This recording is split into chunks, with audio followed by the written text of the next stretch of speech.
mwaramutse ntasho kuri missionnaire Miguel Bermudas Marine n'abakozi b'Imana bose na bene data n'abashiki bacu bo mu bihugu bitandukanye. Uyu munsi kuwa Kane 19 z'ukwa mbere mu mwaka wa 2023 turashimira data wo mu ijuru kubwo buzima bwiza, kuba yaratwemereye kubaho muri kino gihe ciza cyane, aho Imana iriko irashitsa umugambi wayo ubwo yari yarategekanije uhereye ku visi itararemwa. Uwo nawo umwe wese muri twebwe twarahawe igice gikomeye kandi gikomeye cyane, kuko n'igice aho igitabo gihesha uburenganzira aho kiriko kiragarurwa kigarukanwa mu biremwa abantu, kandi ivyo biremwa abantu n'abantu, kandi ivyo biremwa abantu ni wewe nanje. No kuvuga yuko ari gihe c'ubwiza kandi c'ubwiza cyane ico twemerewe kubamwo umwe wese muri twebwe, kandi turashimira Imana cyane ko yiyumviriye kuri umwe wese muri twebwe kugira ngo itwemerere kubaho muri kino gihe. Nuko bityo duheze tube abatorejwe n'Imana, abazoba vuba cyane baganje ikimpumbi n'ibihe bidashira, turi iruhande aho iruhande cyane y'intebe y'ubwami mu bwami bwa Mesiya. Abazoba begereye umwami ni twebwe, tuzoba ari twebwe, azoba ari twebwe. Nuko rero ubupfindo bwadukubitiye amabanga ahantu heza, ni koko dufise umwandu mwiza. Twisanze turi ngaha muri iki gice c'ibarabara tubandanya ibikorwa bijanye n'amabarabara ariko aracibwa kugira ngo tuyategure dushiremwo ino sima n'amabarabara azunguruka bino bibanza hamwe n'ibibanza bitandukanye by'ikibanza c'Imana ni Karpa Katedrale, ikibanza gihari. Nuko rero turi muri iki gikorwa uyu munsi nyuma yo gutegura, hanyuma mu yindi minsi kurikira tuzobana dutegura n'ibindi bibanza, tugende twongera dushiramwo ino sima bijanye n'ibibanza tuzoba turiko turategura. Nuko rero nk'uko byamye biba mu minsi yose ngaha mu kibanza c'Imana ni Karpa Katedrale, yamye ari minsi y'intsinzi, n'uyu munsi nawo nyene turazi kuza ku munsi w'intsinzi. Mudusengere kugira ngo buri gihe mudusengere kugira ngo bigende nk'uko byamye bigenda muri ano mezi yose, muri ino myaka yose ariyo twemye dukora ngaha kuri projet, kugira ngo n'uno munsi naho nyene bize kugenda neza. Kandi dusengere mwe data Miguel n'abakozi b'Imana bose na bene data, umuntu na mugenzi we, kugira ngo Imana ibandanye kudufasha, ibandanye kuturinda muri iki gihe, kugira ngo tugume turi bazima kugeza tubonye ugushitswa kw'ibintu byose bisigaye bitarashitswa. Kandi mwibuke Daniel igice cya 12 aho tubona ngaho ko ku iherezo ry'ibihe ko Mikaheli azohaguruka, niwe mugabisha ahagarariye ubwoko bw'abana banyu. N'igihe aho ingabo zose zo mu ijuru aho ziriko zirakora kubw'ineza y'abana b'Imana, kuko buri gihe iyo habaye impinduka z'ubwami, abamarayika bakuru b'inkomezi buri gihe bama bari muri izo mpinduka z'ubwami. Ivyo navyo muri iki gihe birakomeye cyane kurusha ibindi byose, kuko n'igihe aho ubwami bw'umwijima aho buzokugwaho, nuko hagaheza hakima ubwami bwa Mesiya. Ubwami ni umusozi, kandi ico canditswe aha tubwira muri Mariko igice cya 11, ariko kwa kwizera kungana n'agatete ka sinapi. Nimwagira ukwizera kungana n'agatete ka sinapi, muzobwira no musozi ati va ngaha, kandi uzohava, ati je hariya. Ni kuvuga mu kuvuga ijambo muri kino gihe nivyo bizoba biriko birashitswa kugira ngo ibintu byose Imana izoba iriko irashitsa ikora byose bibe byose bizoba biciye mu ijambo rivuzwe. Impinduka z'ubwami, umuzuko, guhindurwa, byose amasezerano yose byose bizoba kubw'ijambo rivuzwe, nk'uko byabaye, nk'uko no kuremwa nako nyene kwabaye kubw'ijambo rivuzwe. Ryaravuzwe hanyuma biragaragara, hazogaragara umuzuko, hazogaragara umubiri uhoraho, hazogaragara ubwami bwa Mesiya kubw'ijambo rivuzwe. Ese mwobandanya mugira umunsi wuzuye imigisha myinshi, kandi buri gihe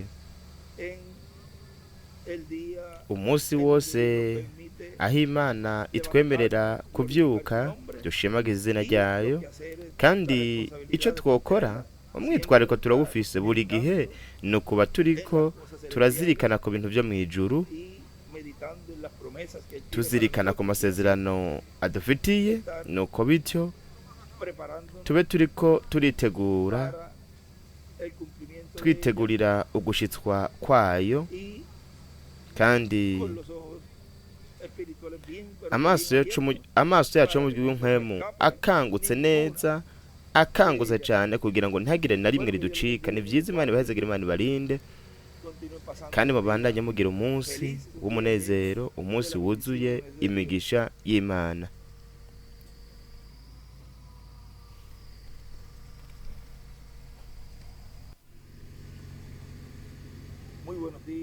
Mwaramutse kandi mwebwe mwese bene data, uyu munsi kuwa kane 19 z'ukwa mbere mu mwaka wa 2023 tubandanya kandi dusuka sima muri kino gice c'ibarabara. Ariko nashaka gusoma ngaho icanditswe igikomeye cyane cyo twavuze muri video yabanjije, ico cadushishikaje cyane. Harimo ikintu ngaho caturaje ishinga, ico tuzoraba mu butumwa runaka, turondera ivyanditswe, amakuru menshi ajanye n'ivyo vyabereye ngaho. Ibyo tubwira muri Daniel 12 tubibwirwa muri Daniel 12, kandi bihwanye n'iki gihe ca nyuma.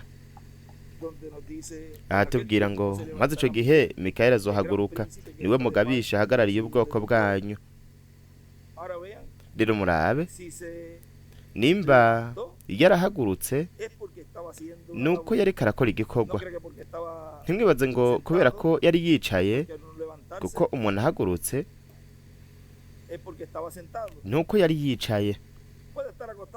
Arashobora kuba yararyamye, ariko muri iki gice ico tubwirwa nuko yari yicaye. None nihe? Kandi ni mu kibanza kihe yari yicaye? Mu marika mukuru Mikaheli. Mwibuke yuko Mikaheli mwede Tabranamu yavuze ko ari Kristo. Ni ukuvuga yuko hari igikorwa yari karakora, nuko haragera igihe ubwo ahaguruka. Rero murabe igihe ico byabereyemwe, kuko haravuga ngo kandi hazoba igihe c'umubabaro utigeze kubaho uhereye igihe amahanga yabereyeho ukageza ico gihe. Ariko ico gihe umuntu wese wo mu bwoko bwanyu azoboneka ko yanditse mu gitabo azorokoka.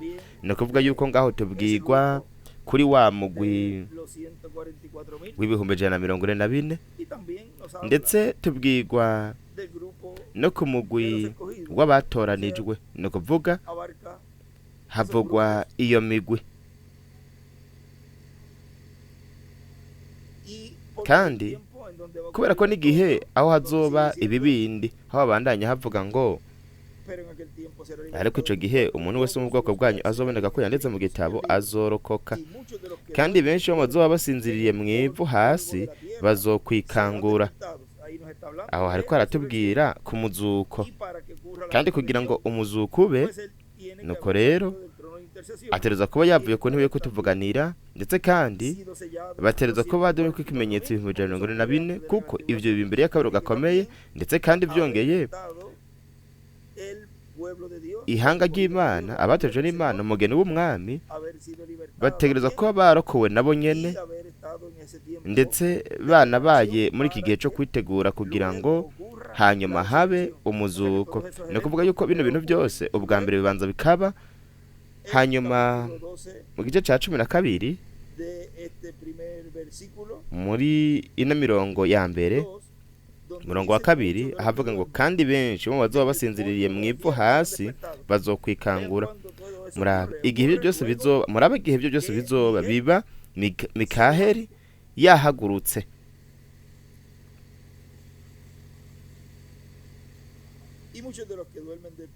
Kandi benshi bazoba basinziriye mu ivu hasi bazokwikangura, bamwe bikangurira ubugingo budashira, abandi bikangurira ubumaramara n'ibiteterwa bitazoshira.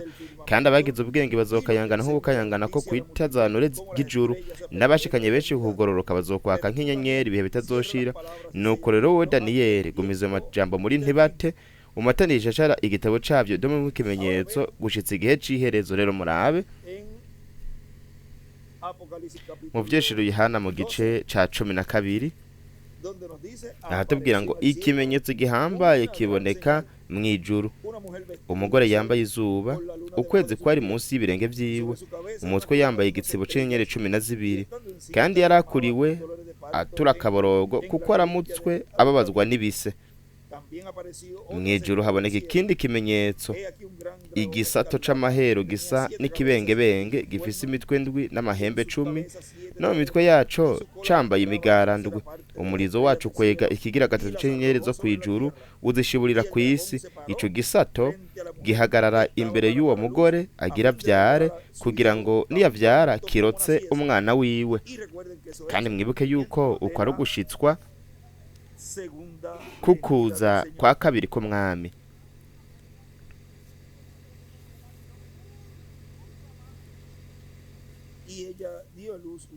Avyara umwana w'umuhungu, niwe azoragiza amahanga inkoni y'icuma. Umwana wiwe arasahugwa ajanwa ku Mana no ku ntebe yayo. Umugore ahungira mu bugaragwa afise ahantu yateguriwe n'Imana, kugira ngo bamugabuririyeyo iminsi 1260. Rero ibi byose bitwereka uruhererekane rw'ibintu bikomeye kandi bikomeye cyane muri iki gihe cya nyuma, ariho ano masezerano yose ategerezwa gukorerwa agashikirizwa hagati mu ishengero ry'umwami. Igihe kigezweho, igihe c'ibireko bizifuruka hamwe n'ikiringo c'ubwami, aho we atakiri nk'umwagazi w'intama, ahubwo ari nk'intare yo mu muryango wa Yuda. Ni byiza muri ino minsi ikurikira tuzoraba ibintu byose umwami azotwemerera kubona mu butumwa no mu byanditswe, hamwe n'ibintu byose Imana izoduha kugira ngo tubandanye dukura mu bumenyi bw'umugambi wayo, bityo duheze dutahure neza ibintu byose biriko biraba muri kino gihe ca nyuma, ari vyo byose biciga nino bivuga kukuza kwa kabiri k'umwami, ukuza k'umwana w'umuntu azananye n'abamarayika biwe. Ni vyiza Imana ibahezagire, Imana ibarinde. Utunashaka ko natwe nyene dufatwa, kuko imbere y'uko nshika mu biro ngiye kubana ngaha n'abo basore, kandi ashaka yuko tuguma ngaha aho nk'iterambere ry'ibyo dushobora kubandanya tuganira kandi tukabibyaza umusaruro. Ibintu byose bivuga mu gice cya 12 muri Daniyeli no mu gice cya 12 cy'ibyashuri Yohana, nibyo bihuye n'iki gihe cyanyuma. Imana ibahezagire, Imana ibarinde mwese.